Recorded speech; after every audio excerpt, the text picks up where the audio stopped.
तीसरे दिन नेहा ऐसा है कि बाजार में कमजोरी होती दिख रही है रुपए में, और रुपए की कमजोरी थोड़ा सा सेंटिमेंट खराब करने वाली है और इसी ने बाजार का मूड बिगाड़ा है। आज 90 का बड़ा साइकोलॉजिकल लेवल है, उसके भी नीचे निकल कर टूट गया रुपया डॉलर के सामने। साथ ही साथ एफआईएस की बिकवाली जारी है, कभी कम कभी ज़्यादा, लेकिन बेच ही रहे। बिकवाली रोकने के मूड में बिल्कुल नहीं है। शॉर्ट कवरिंग और खरीदारी तो बहुत दूर की बात है, तो हर एक लेवल पे एफआईएस को बेचना ही है।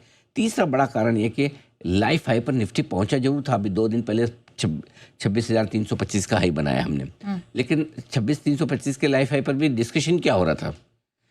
लाइफ हाई जैसा माहौल ही नहीं है। एग्जैक्टली ना, पोर्टफोलियो तो बहुत दूर की बात है। चलो पोर्टफोलियो तो अब मेरे शेयर तो बढ़े ही नहीं, वो तो एक अलग चर्चा का विषय हो गया। लेकिन चलो चर्चा, लेकिन माहौल भी तो होना चाहिए। तो लाइफ हाई होने के बावजूद सेंटिमेंट तो तेजी का बन ही नहीं रहा जो बनना चाहिए। करेक्ट।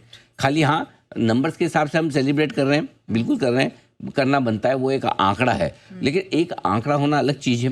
भाई जैसे ऐसा है कि दिवाली हर साल आती है जी, अब हर साल आती है, आप पूजा भी करेंगे, मनाएंगे भी, लेकिन जिस साल आपकी कमाई बढ़िया हुई, आपका अच्छा साल गया, आप इतने पटाखे छोड़ेंगे, इतनी मिठाई खाएंगे, तो यदि नहीं हुआ तो एक पीस से काम चला लेंगे। मतलब कहने का मतलब वो सेंटिमेंट, मूड, माहौल, वो लाइफ हाई पे सेलिब्रेशन वाला वो मिसिंग है।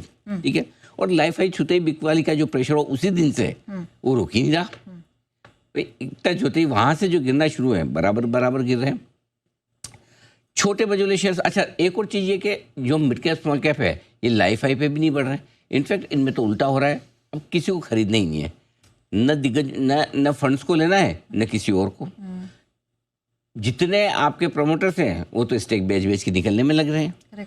तो अब सबको बेचना, लेना किसी को नहीं है, और इसलिए इन शेयरों में गिरावट का माहौल है, उससे सेंटीमेंट और कमज़ोर है। एक तो पहले इन जो बढ़ रहे हैं वो है नहीं, और जो घट रहे हैं वो सबके पास है, तो मामला ऐसा गड़बड़ चल रहा है। ये है सारी गिरावट की वजह। ओके, लेकिन सर अब इम्पोर्टेंट लेवल्स क्या हैं? आज सुबह जो आपने लेवल्स बताया उसका मैं जिक्र करूंगी, उसके बारे में दर्शकों से भी बात की जाएगी, लेकिन सर अभी क्या इंपॉर्टेंट है ये बताएं। 26,000 निफ्टी और 59,000 बैंक निफ्टी, ये इमीडिएटली आपके अहम लेवल है, निर्णायक लेवल, मेक और ब्रेक वाला जिसको कहते हैं। 26,000 के नीचे आप रहेंगे तो थोड़ा और कमज़ोर होंगे, और 26,000 के नीचे टिकना और बंद होना निफ्टी की सेहत के लिए ठीक नहीं है, थोड़ी और कमजोरी खुलने के संकेत देता है। लेकिन ये तो नंबर साइकोलॉजिकल है, लेकिन जो लेवल वाकई में इंपॉर्टेंट है आपकी पोजीशन के लिहाज से वो है 25,850। 5-25 पॉइंट का दिमाग आप अपना लगा लीजिए। अब वो 25,850 मानना है कि 825 मानना है, 800 मानना है, वो एक अलग बात है। बट मोटा मोटी 25,850 एक ऐसा लेवल है नया जो ज़्यादा इंपॉर्टेंट है। इसके नीचे बंद होने पर मामला गड़बड़ है, क्योंकि 25,850 के लो से ही आपने 26,325 तक की यात्रा की थी और एक ब्रेकआउट 26,100 का दिया था। अब अगर अपने वापस से 25,850 को तोड़ के नीचे निर्णायक रूप से टिक जाते हैं, बंद हो जाते हैं, तो निफ्टी नीचे में 25,450 तक का 400 पॉइंट का रास्ता खोल रहा है, जो अगले 2-4 दिनों में आ जाए, 1-2 दिनों में कभी भी आ जाए, पता नहीं। तो 400 पॉइंट की रेस खुल जाती है, फिर अगला बड़ा सपोर्ट वहाँ पर मिलेगा आपको। ठीक है, 450 ही है ना?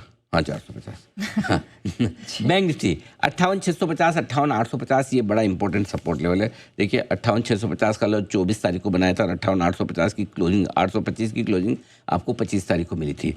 ये लो से ही आपने बैंक निफ्टी में भी 60,114 का हाई बनते देखा, इसलिए आप वापस वहाँ पर पहुँचे, वो इंपॉर्टेंट सपोर्ट है। 58,650 के नीचे बंद होने पर रिस्क और बढ़ेगी, गिरावट और बढ़ेगी। ये तो होगी आपके नीचे के लेवल।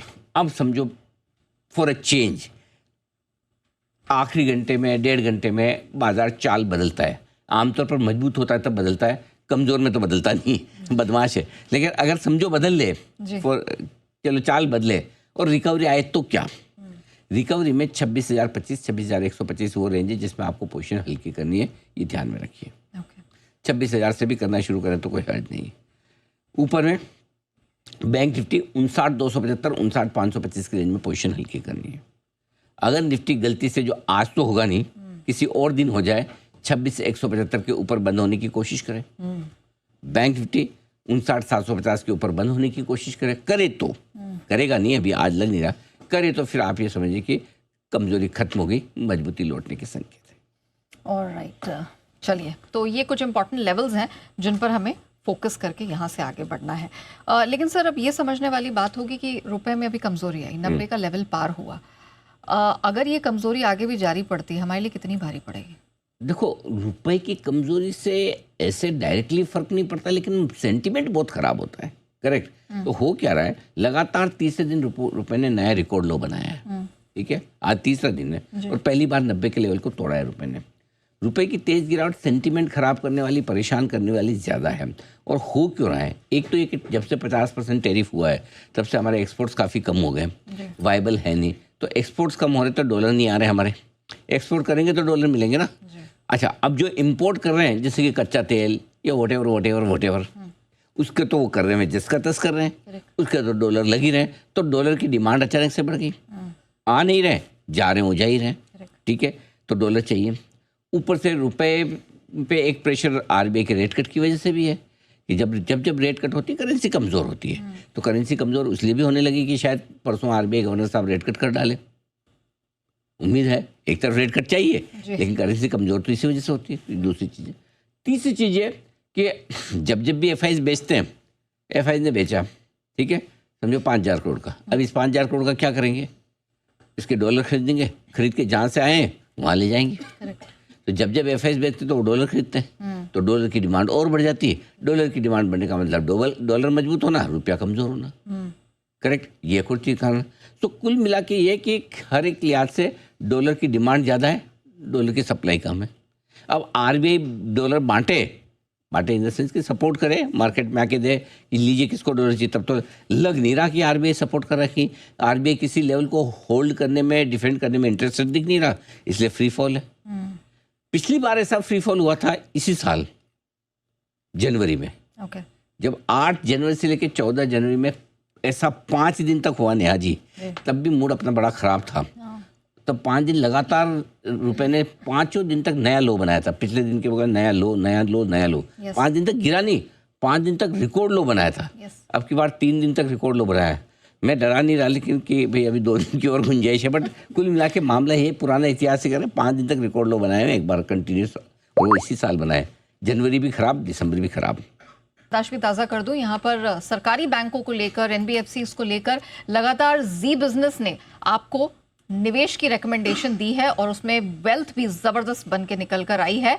साल की शुरुआत में ही एक स्ट्रॉन्ग रिकमेंडेशन के साथ यहाँ पर आपको सरकारी बैंकों में खरीदारी की सलाह दी। और आपको याद दिला दें कि यहाँ पर यूनियन बैंक की अगर बात करें और दूसरे भी बैंकों की, सरकारी बैंकों की बात करें, तो कुछ भी नहीं तो 50% के आसपास का रिटर्न शुरुआत से लेकर अब तक, साल की शुरुआत से लेकर अब तक आप कमा चुके हैं, अगर आप जी बिजनेस के साथ, लीडर के साथ रहकर एडवाइस को माना है।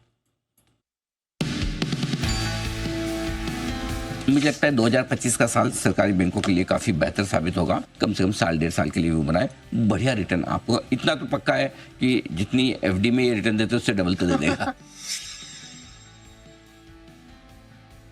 बैंक ऑफ इंडिया, ये सरकारी बैंक 145 और 170 के टारगेट के लिए 12 से 18 महीने के लिए आप निवेश करें। छोटा टाइम ड्यूरेशन है, ज़्यादा बड़ा नहीं है। यूनियन बैंक ऑफ इंडिया, ये है वो स्टॉक जहाँ पर आपके लिए निवेश करने की राय है। यहाँ निवेश करना आपको टारगेट रखिए 130, 160 और 185 के।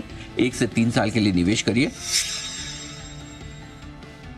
103 से 148 यानी कि करीबन 45% का फायदा 44% का हो चुका है। जिन लोगों ने यूनियन बैंक खरीदा है 1 साल के अंदर ही आपको में समय समय पर अच्छी